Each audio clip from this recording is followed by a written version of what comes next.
How can you create a national impact through your work? How can you create a better quality product or business? And do you feel like building a name for yourself in your industry could make a difference and open up new levels of opportunity? Well, buckle up because today you are in the right place. We have Larry Clay, the founder of Clay Constructions and the 2021 and 2022 national president of the Canadian Home Builders Association. He has done just that. He was a recommended guest by another guest of the Prime People podcast, Melissa from a media company that came on and really said that Larry was a guy I had to look at towards somebody who's doing video in a very phenomenal way. I looked him up on Instagram. Larry's got some of the best content when it comes to home building. If you really want to understand quality construction, I would suggest you go follow Larry's account, but let's not waste any time. I want to start off, Larry, first by asking you, your time as the national president of the Canadian Home Builders Association, what impact do you think that that's had on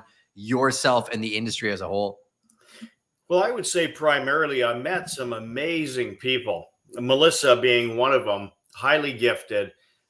She's a fantastic lady. So for me, what an honor to get to know people like Melissa. So I had the opportunity to travel across Canada and speak and meet people and meet builders who are doing crazy, great, wonderful things. They're smart, they're educated. So I had the opportunity to learn from them. It wasn't me coming with anything special. I was delivering a message from national, but I got a chance to learn, and that has been huge for me.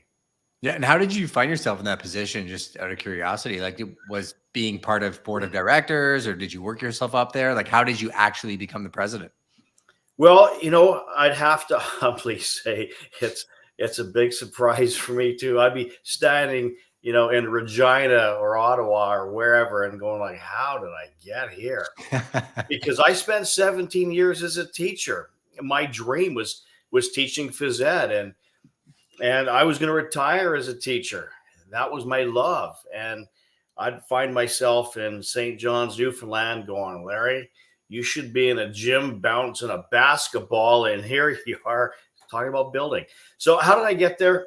It was a recognition after the recession. I had to change our company from a spec builder to a custom builder. So I got more involved in the Home Building Association at the local level. So there's 3 levels to our association. They're just local. There's provincial and national. And I was just really involved locally. So I was chair of the Education Training Committee. I was chairing the technical committee. I was on the board. And eventually they said, hey, Larry, would you like to be chair or president of the board? And I said, yeah. Actually, I said, yes. I was scared to death, though, because I knew there'd be public speaking. So I immediately went to Toastmasters and joined Toastmasters. And I walked in, and there was the CEO of our local home building association, Bob DeWitt, and good friend. So he was there. I thought, well, good enough for him is good enough for me. So I stuck with Toastmasters a couple of years, was president locally, gotten very involved provincially on the executive. And immediately they said, hey, we could use you at the national level. Are you interested? And so at the national level, it's a 6-year term. You start off as presidential appointee. And if after a year you still like being on the board, you have to give a little speech, you get voted in, and then you are second vice, third year, second vice, fourth year is first vice, fifth year is president, 6 years past president. And that ended, my 6-year term ended last February. And so now I'm off the board. So it was really getting involved locally that really kind of propelled me up to the provincial, national level.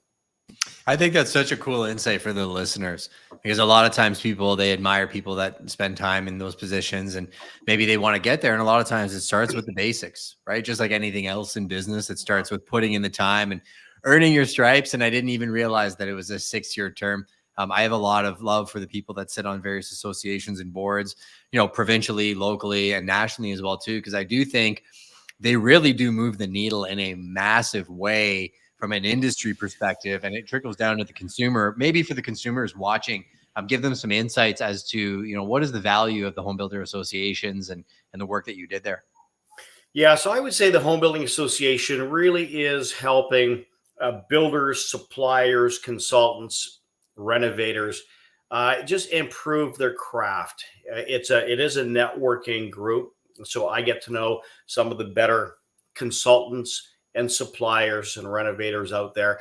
And the builders that are, on the board and that I interact with, they're not competition. These are all friends, and we're all trying to help each other. So huge value in being involved in the Home Building Association. And it's, once you're a member at all three levels. So you're a member locally, provincially, and nationally. Yeah, I think that's a valuable insight as well too, especially when you're talking about the competition, because sometimes, people get their egos involved and they don't want to collaborate with people because they think that, they're cutting each other's lawn and they don't want to share secrets, when it's quite the opposite. I think best practices is how we bring supply back to Canada, which is an issue we're facing, right? I do think we have to work together. What are your thoughts on that? Yeah, well, we have to, because we have to double the amount of homes we're building to meet the demand, and we just aren't doing it. All the builders I know are at capacity and they are struggling. Affordability is a big issue. Mm-hmm. I mean, I love building high performance, and I'm sure we'll get into this, but the Home Building Association is fighting for affordability. And that is a great way that they're helping the consumer. Yeah. And there's a trickle down effect too, where I think high performing businesses create high performing employees and communities. And, there's a balance of being able to deal with the economics of actually building in today's market. I mean, from a regulatory perspective, I don't know what it's like in BC, but 33% of almost every new home in Ontario is taxes, debt charges. So, if you have somebody that wants to buy their first home, like they're in the $600 to $800s, a lot of times they're barely getting by with gas and food prices, right? Well, I have kids trying to get in the market, and it is tough for them. And for that alone, I'm saying, guys, we have to find ways to build affordable homes, but give the consumer the choice as well. So wanting to protect some choice, making sure there's something for those entry level consumers, and there's something for those who are probably more in my season of life, where I'm getting near the end of my working career, and business has been good, and I can afford to have a better built home. But just protecting consumer choice, protecting affordability, because Canada does build great homes. But I also, on the other side, I got a passion for high performance, and I got lots to say there too. So yeah, we're definitely going to talk about that. I want to talk about your high performance lifestyle before I get into the construction components and what high performance means to you. I think one of my favorite things from our conversation, that when Melissa connected us, we must have talked for a good 30 minutes. I was on my back deck, summertime, walking around and pacing as I do when I talk. There was a few key things that I took from that conversation, and it was really your thoughts around leadership. I think your ethics are a huge part of who you are and why you are where you're at today. Why don't you give us a little insight into your leadership philosophy? Well, I've been very, very fortunate to have really good men in my life who have mentored me. And that mentorship comes in many ways: how to be a better husband, how to be a better father, a businessman, having ethics in how you treat people. And that I'm a big believer in your corporate brand becomes your personal brand becomes your corporate brand. So integrity is huge.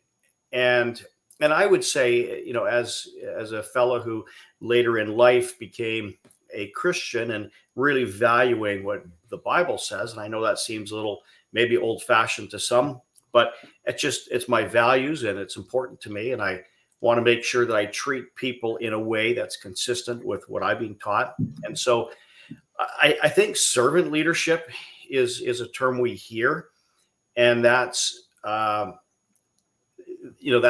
how I would lead my family. Is I would make sure I lay down my life for them. Not that I give my life up, but you put them first, and you wake up in the morning and you think about, okay, how can I make their life better? How can I give them great experiences and great memories? So in my family, it goes this way. And in the company, it's treating your staff well. It's trades, being respectful, being I think being very affirming is really seeing the good in people and telling them, and just being fair. I really want my trades to come on site and have success. If they come on site and it's not ready for them, and they're now losing money sending their trades there, it's not a win-win. And so really trying to make sure that my homes, when they come, they can step in, bang off the job, do a great job, because they all take pride in their work as well. And I want them to have success.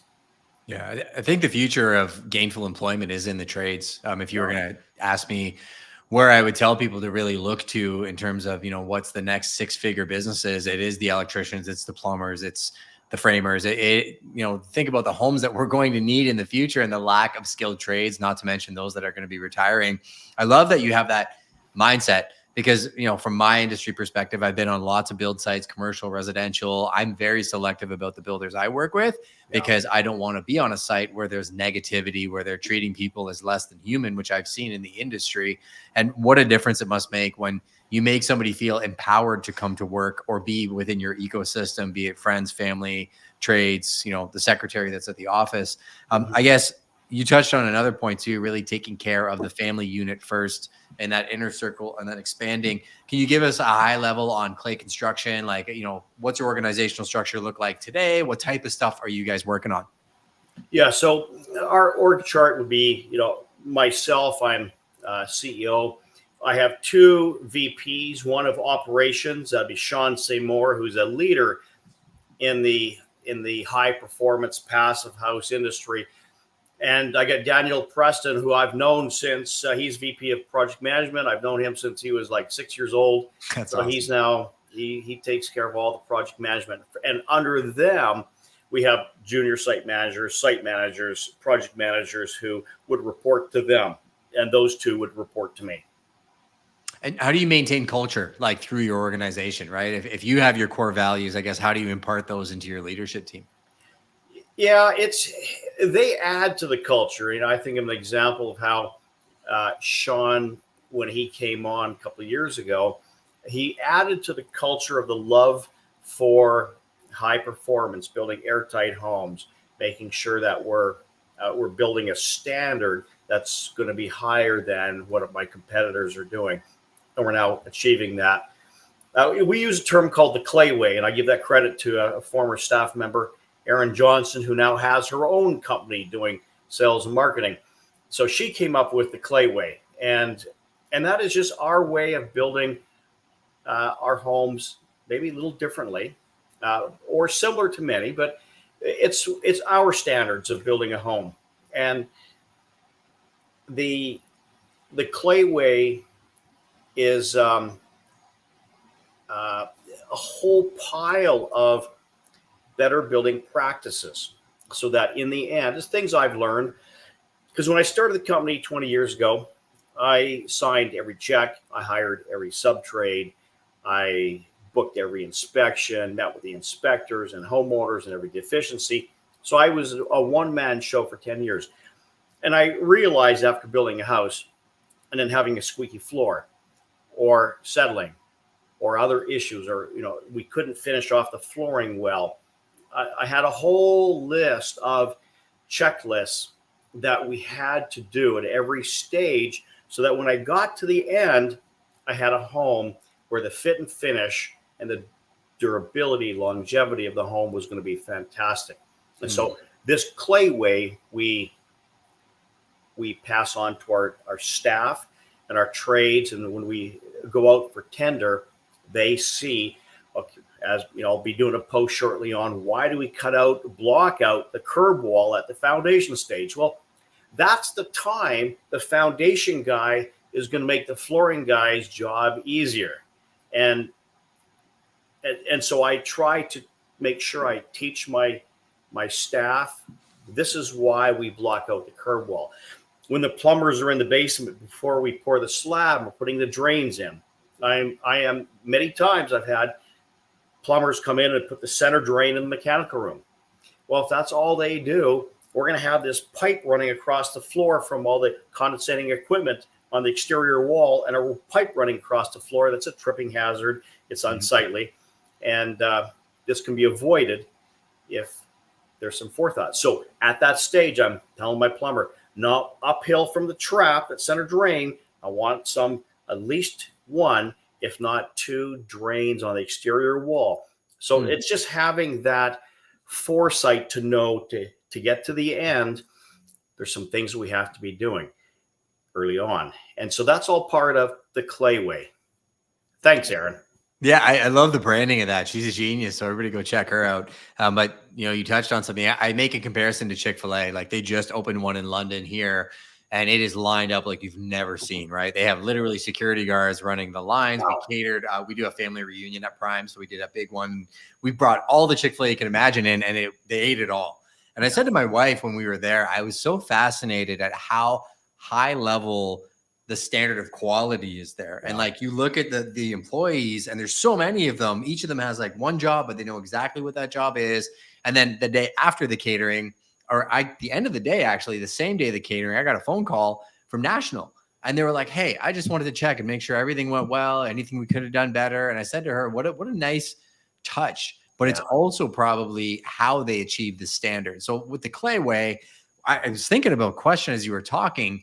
If you hire plumbers, is it always the same plumbers and they learn the Clay way, or how do you maintain quality if you're in different areas with different trades? Yeah. So my niche of the market is my clients want quality. And so what we're finding, and I'm not the builder for everybody. So, but I am the builder for the ones who say, quality is important to me. So we have a list of 8 trades, we call them. There are number ones. If you want the best, these are the trades we want to be using. We've used them for years, and they provide great service. Nice. Great quality. And so we want to use our A trades. Sometimes I have to go to the Bs, and with the Bs, it might not go as smoothly. There might be some mistakes. They might miss something. This grieves me when it happens. So I'm finding with my niche of clients, they want to know who gives us the best value, the best service, the best quality, and we're sticking with them. So we tend to be pretty loyal. Now, this hasn't always been the case. There have been times when I have a client who they're just financially, they can't afford my A's. And so I've said, well, let's go to the B's. Let's try some C's. Try to manage them. You know what? I have not had success. Yeah. I've had dissatisfied clients doing this.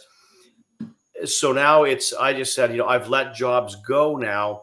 If they can't afford the A team, I have to stick with the A team because that's our brand. And when I start messing around with the B's and the C's, people I don't have a relationship with, it just makes it a tough build.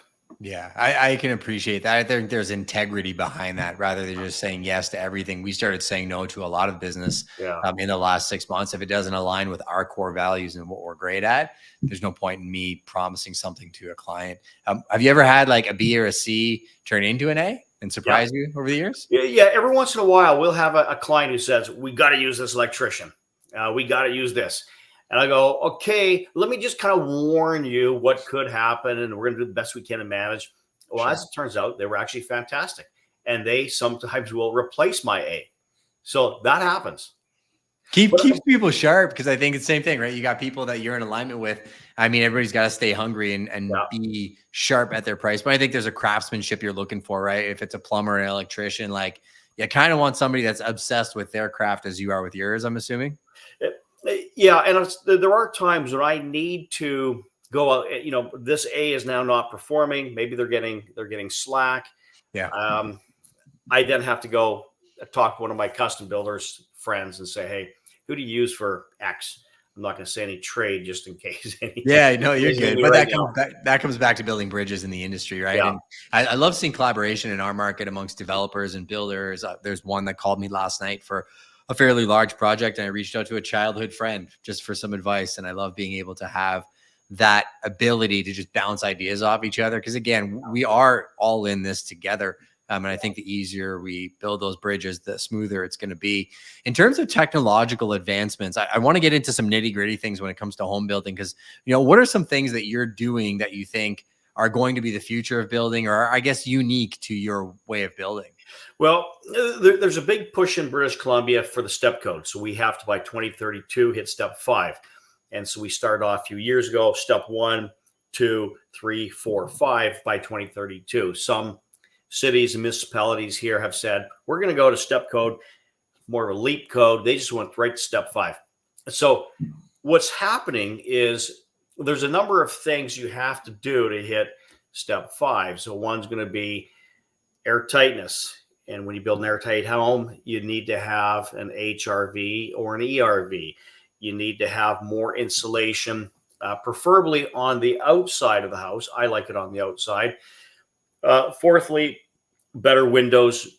And any of the insulation you put on the outside, we call that a sweater, has to be, you want to reduce that thermal bridging. So you don't want to have your exterior sheathing and then, your trusses or skirt roof. You want to be able to make sure you get some insulation in there, stop that thermal bridging. So that's where it's going. Now, most of that is just more money. If it's going to be better windows, go triple pane, more money. One HRV, it's more money. Mm-hmm. Insulation under the slab, just more money. It's not hard to do.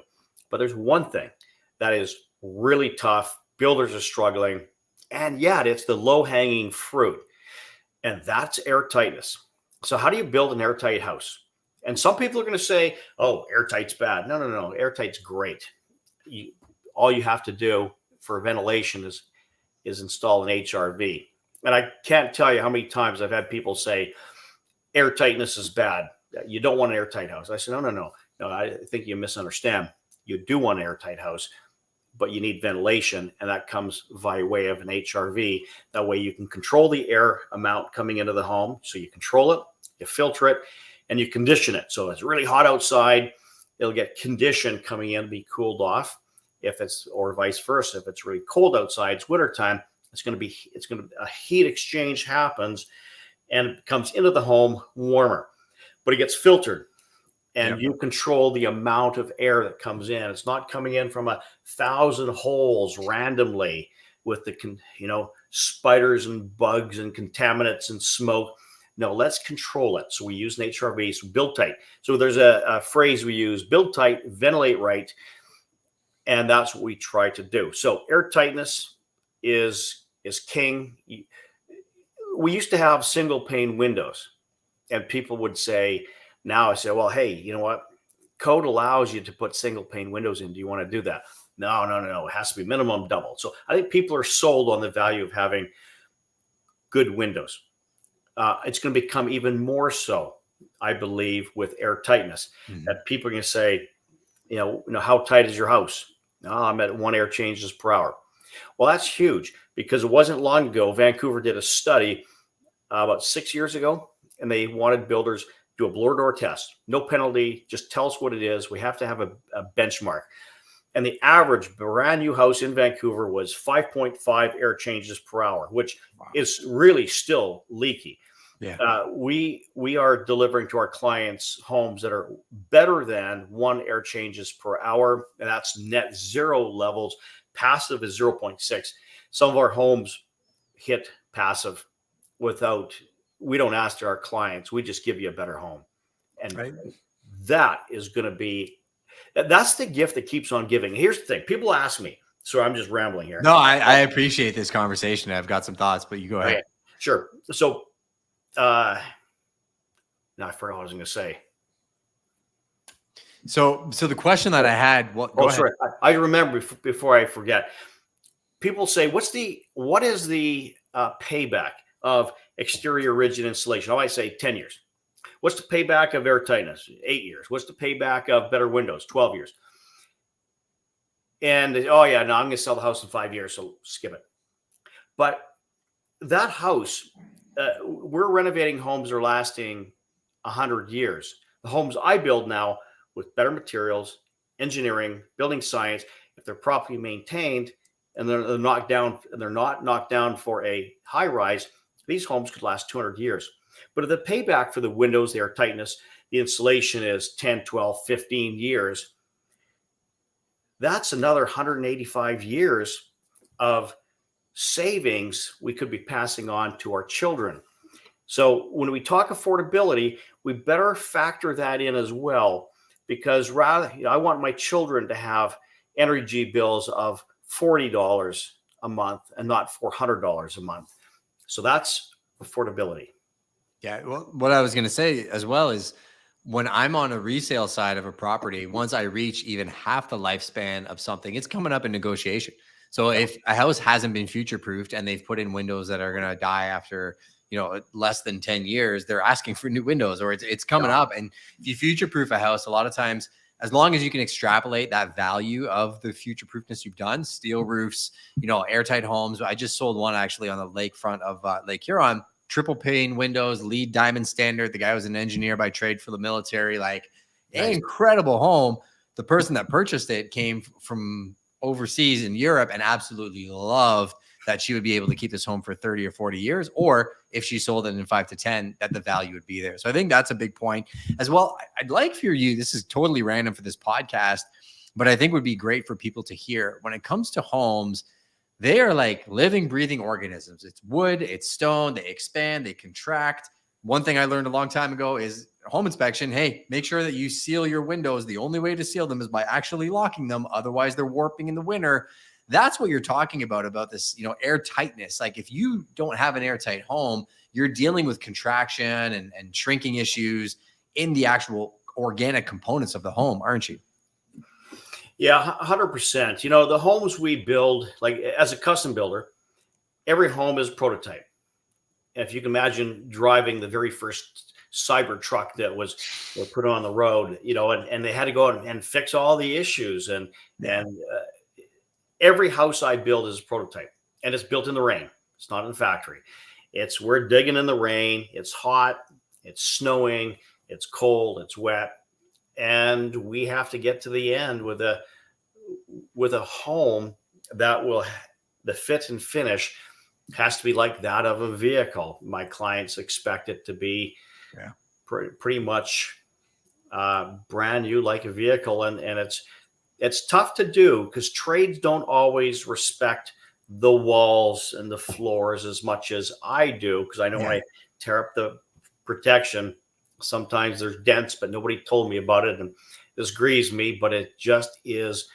People are working inside of the home trying to finish off. Now, I often tell people, what's the difference between a home and a better built home? And you being in the real estate, realize that you'll take somebody through a house Saturday. It's 1 o'clock in the afternoon. It's 20 degrees. There's no wind. There's no rain. It's comfortable. It's quiet. And you walk through, your wife, realtor, walk through the house, and you go, wow, this is an amazing house. Nice and quiet. Of course it's quiet. There's nobody in the house. So what about when you start using the house? That's when you know if this is a great house.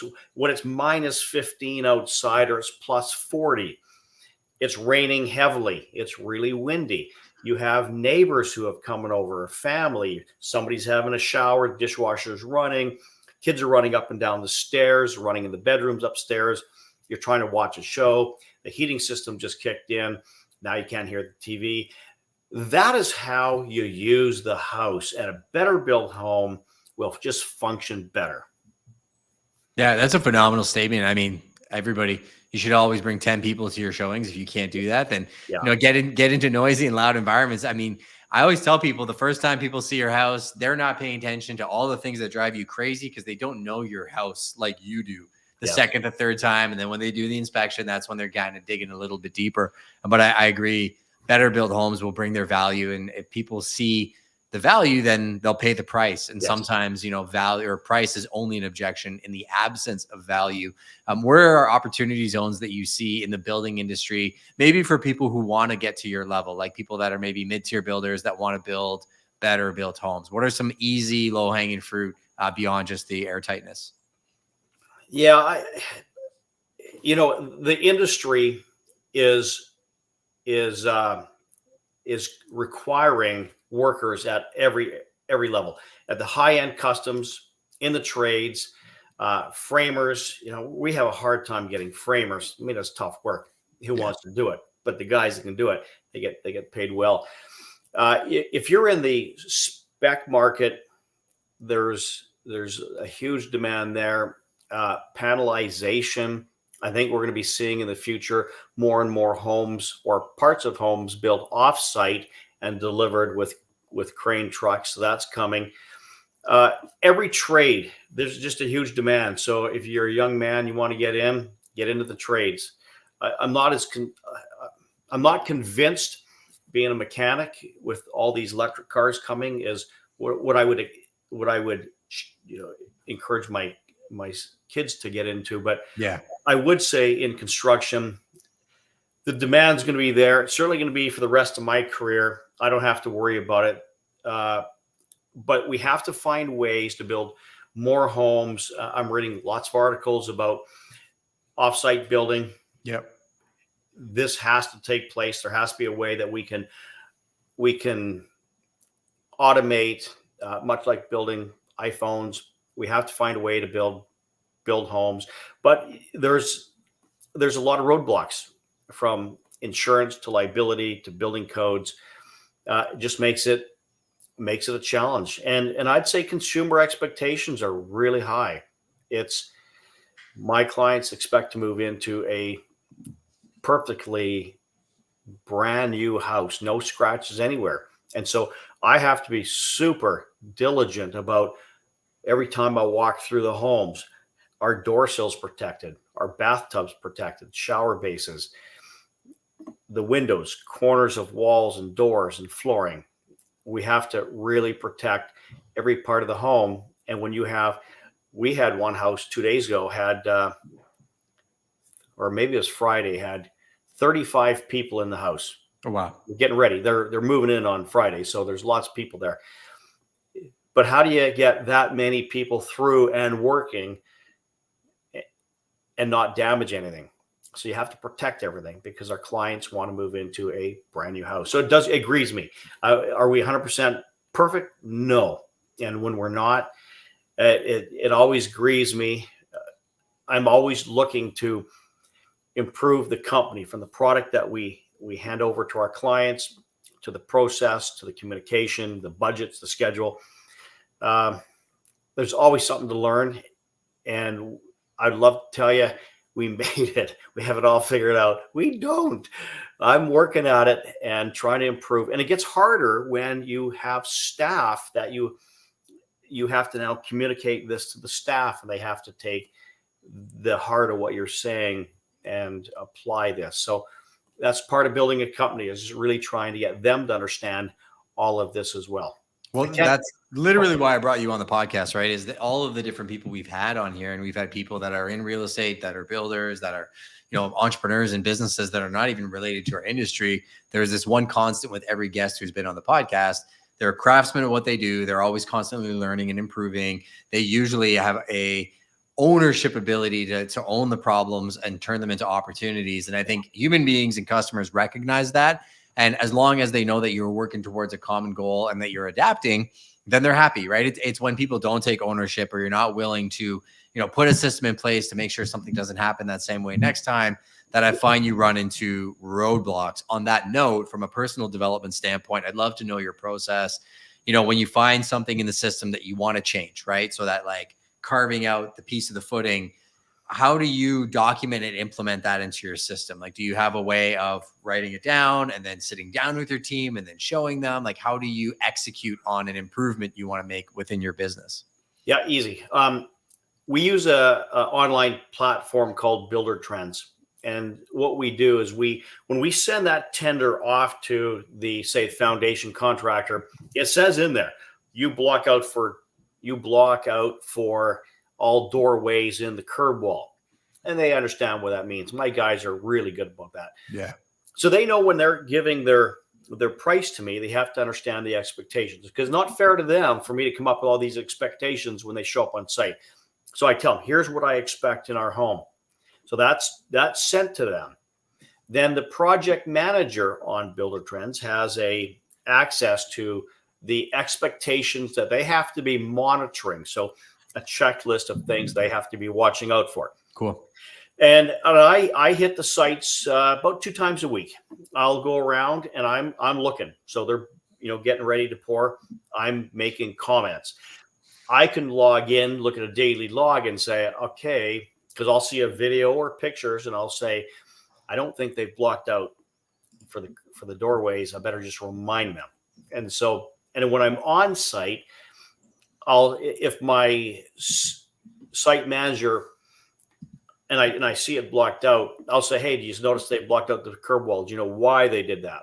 And they'll often say, oh yeah, no, I understand why. But if they say, no, I don't, I can then explain it. So I've done videos of this as well. And this goes into the training and teaching for our staff, so they are aware of this. So that's one example.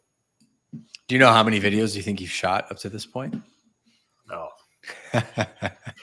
You know what? I don't know. 1,000? I was going to say, so everybody, I'm just going to screen share here for a second. So everybody go follow the Larry Clay. This is what turned me on to you when Melissa said, hey, go check him out. I went down and looked at your videos.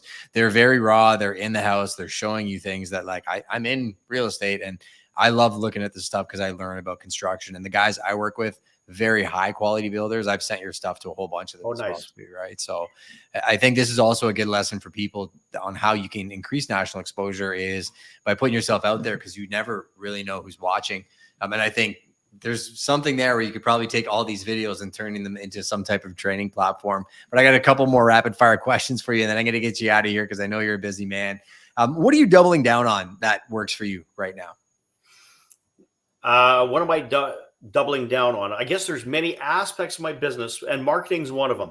Yeah. I'm finding, so when I think about social media, what I'm finding is that LinkedIn and Instagram are working for me. Yeah. Reels, I just kind of tried a reel that had great success. And early in my life of doing reels, I did one on, I think, shear walls, and it was watched 415,000 times. Wow. And I was like, wow, like, how did that happen? If I knew it was going to be that popular, I would have wore a different shirt. Yeah. But it just happened. And I did another one on the bulkhead where the garage door comes down and where do you stop the concrete. And that was almost 300,000 times. And so I just started doing more of this. And so what I'm finding is Instagram Reels, the influencers I know who are good at promoting what they're teaching, guys like Matt Reisinger, Steve Basic, Jake Bruton, Mark Willey, Travis from Catalyst. These are all Big Dog Construction. These are all, oh yeah, that's the one right there. Yeah. I'm talking about shear walls. I said the word climate change, which I think got some Americans really angry. So maybe a lot of comments. So yeah, well, if I go back to it, the 415,000 views, right? And you can think about the hours and hours and hours of views on that video. Your cursor, 415. So yeah. So I found a lot of success with the reels. LinkedIn, I also have these same gentlemen who are influencers. We get really good discussions going. Great. Allison Bales, lots of guys who are men and women who are really good at what they do, and they're leaders. I found with Facebook, I'll post the same thing on Facebook and I'll get 8 likes. Yeah. And it's my family or friends who feel sorry for me because nobody's liking it. And so on Facebook, I'll go and put a picture of me with one of my grandkids or a puppy. So one tip for you, just because you're on the show, I'll tell you this. I think one thing you may be doing is posting it on the Facebook page as a post. There's a way to go into the page manager and then post it as an actual reel. Okay. And there's a big difference between the two. I personally think if you had somebody on your team that could take your back catalog of videos and start uploading one a day as an actual reel, you'd have the same organic reach that you have on these videos, because it speaks to a different audience. When you post on your Facebook strategically, it will go to your small audience of people that, like, same thing with me. It's all people that, they know me and they're personal. But when I post an actual reel on my business page, it's a completely different audience segment. So just a little tip there that might help. Interesting. I'll have to get more information from you. Yeah, but double down on what you're good at, right? So like, I love what you said there. LinkedIn is a great business tool for us. I even thought like a lot of my thought leadership stuff, I don't put necessarily on LinkedIn because when people see me on LinkedIn, I just want it to be real estate. So a lot of developers, commercial real estate, investment, what's happening with the Bank of Canada, like that's where you're going to find most of that information when it comes to Justin. The other platform, again, Instagram to me, it's almost like my text message platform. Like it is my immediate advisory board, my probably closer network, my community, and then a general audience. And I find that they operate well. And I find you can get so distracted chasing YouTube and all these different platforms when in reality, if you just, let the main thing be the thing, you tend to find more success in business and social media too, right? Right. Yeah. Next question I have for you is, how has failure shaped your life? Failure. I'm going to say that, well, first of all, my biggest failure hardship was probably the recession. I was a spec builder. We were in, we were facing bankruptcy. So a wife and 6 kids. Wow. And we just said, like, what do we do? And we said, well, we got 5 acres here in Langley. Let's keep that. And we lived really lean. I still remember, family of 8, $216 to $300 a month. That was 7-grain cereal every morning. Dad, I don't like the cereal. Too bad. You're going to go hungry. You got one choice. It's homemade bread for lunches, homemade buns, and soup for dinner. That was a year of that. That $216 to $300 was diapers, pull-ups, cleaning supplies, shampoos, everything you'd buy at a grocery store. And we turned our heat in this house to 14 degrees. We told our kids, we bought a wood burning stove that we put in the basement. We told our kids, you can wear your winter boots and jacket in the house. You're not going to be comfortable in all parts of the house, but you will not freeze to death. And we got through it. We paid every one of our trades back within the year. I had to reinvent myself as a custom builder. At that point, I remember being told that I was a loser as a builder, loser as a businessman. And I remember I'd lay awake at night thinking, the snapshot of Larry right now is that he is a loser as a builder and a businessman. And I just remember saying, I refuse to let that snapshot define me, because it does not say anything about my character, my integrity, my grit, perseverance, and my wife's as well. And so we pressed on and we got through it and had success. A few years later, we had the great fortune of winning probably the most prestigious award in British Columbia, which is Best Custom Home Builder in BC. And that was a complete shock to me, by the way. And I remember thinking, the snapshot of Larry now is very different, having won this award. But I was quickly corrected in my mind. I said, Larry, this award doesn't define you either, because it says nothing about your integrity, your character, your love for your clients and family. So I just pressed on, trying to do the right thing, making improvements. So every house, every house is a winner, and every house is a failure, because I'm learning something on every house where we can't do this anymore. We miss this. This is why we don't self-perform. This is why I was asked a question yesterday, why don't we just get the flooring guys to do the stairs?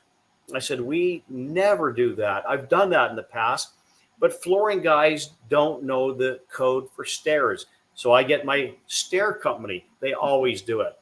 They cost more money, but they're also measuring rises, runs, clearances. So when they're done, house is as 0 deficiencies. It passes inspections. So how did I learn that? Because I failed on a house. Yeah. And I said, I'll never do that again. I love that story. I kind of want to chop up that little clip and put it at the beginning of the episode, because we talk about all the accreditations, all the great work you do now. I love your obsession with quality. I think it's my favorite thing about you beyond, who you are as a man and how you keep ethics front and center. You truly are obsessed with your craft, which is what I look for in people. I think we're all craftsmen and craftswomen in different capacities, and we get to impart that into the people around us. So Larry, I definitely want to thank you for taking the time to be on the show. Is there any message you would like to leave with the audience and people who are watching this in the future? Yeah, that's a big question. Any message? Just be focused. I look at people in running businesses, and they're, for me, here's where I found success is I say, this oak tree is clay construction. That's provided our lifestyle. That's provided the positives we've had, our salary, our notoriety in the industry. This is oak tree, but there's these squirrels that run up these oak trees, and my wife and I will joke, no squirrel, and we get distracted sometimes because this could be something really big, but in the end, it's a distraction. It doesn't work out. So stay focused on what you're good at. I have builders say, you got to buy an excavator because you can make a lot of money. You got to do excavation. You got to get do your own garbage cleanup. You got to do this, and I go, or you got to do design. Why do you do design in house? Because you're throwing a lot of money away. And I just said, be good at one thing and focus on that. And I just said, I'm going to be good at building. And that takes all of my attention to work on that. And I still haven't arrived. So how can I add excavation, framing, in-house design? It just waters me down. So I'm focused on one thing. I'm letting that be building. I'm not distracted by squirrels because I'm working on keeping that oak tree healthy.